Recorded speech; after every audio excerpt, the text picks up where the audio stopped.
There was a time when I was lost. Not in the forest, not in a distant land, but lost inside myself. I had fought battles, conquered enemies, stood tall beneath banners waving in the wind. Yet when the cheers faded and the campfires died, I sat alone, and I wept. My armor, once gleaming, felt like chains.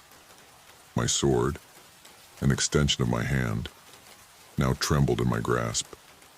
There was a sorrow so deep, it made the stars seem dimmer.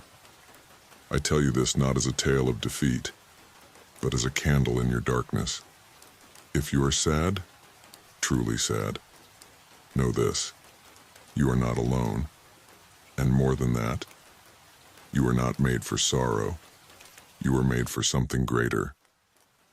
We all carry burdens. Some are visible, like the dented armor I wore after war, but most are unseen. Regret, shame, failure, loneliness. They gnaw at the soul. You can smile in daylight and still be dying inside. I know that pain.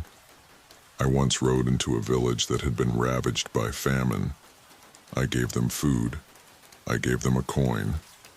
And still, I left feeling empty, because nothing I gave others could fix what I was missing in myself. There's a line in the Psalms that saved me. The Lord is close to the brokenhearted and saves those who are crushed in spirit. Psalm 34:18. Crushed in spirit. That was me. Maybe that's you now. But listen well.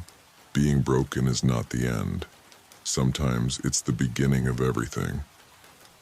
One night I fell to my knees in an empty chapel, the rain pounding on the roof like war drums. I wasn't there to pray. I wasn't even sure I believed anymore. But I was tired. Tired of pretending to be strong when I was falling apart. And then I heard it. Not with my ears, but in my soul. A whisper. You are not forgotten. That moment didn't fix everything, but it changed the direction of my life. God had not abandoned me. He hadn't forgotten me. He was waiting for me to stop relying on my own strength and start trusting His.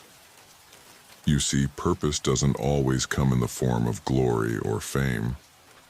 Sometimes your greatest purpose is forged in silence, in the tears you cry behind closed doors, in the prayers whispered in the dark.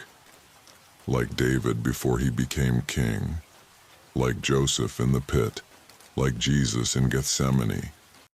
God does His deepest work in hidden places, and just like the sword must be put in fire to be made strong, your pain is not pointless. It's refining you. The pain you feel is not punishment. It is preparation. You are not being broken apart. You are being built into something new. So if you are weary, if you feel forgotten, if sadness grips you like a vice, hear me. You are loved. Not because of what you do, not because of how strong you are, but simply because you are His. You might feel like your life has no meaning, but I promise you, the author of your life hasn't stopped writing. You are still in the middle of the story. Do not mistake a chapter for the end of the book. You were made for joy. You were made for freedom. You were made to stand not just as a soldier, but as a child of the King. Perhaps you were meant to change one life, and that life would change 1,000. Perhaps your story, your healing, your fight, will one day be the light someone else follows out of their own darkness. The scars you carry might be the map that leads others home. Don't waste them. Romans 8:28 says, "And we know that in all things God works for the good of those who love Him, who have been called according to His purpose." All things, even sadness, even heartbreak, even silence. I still wear my armor.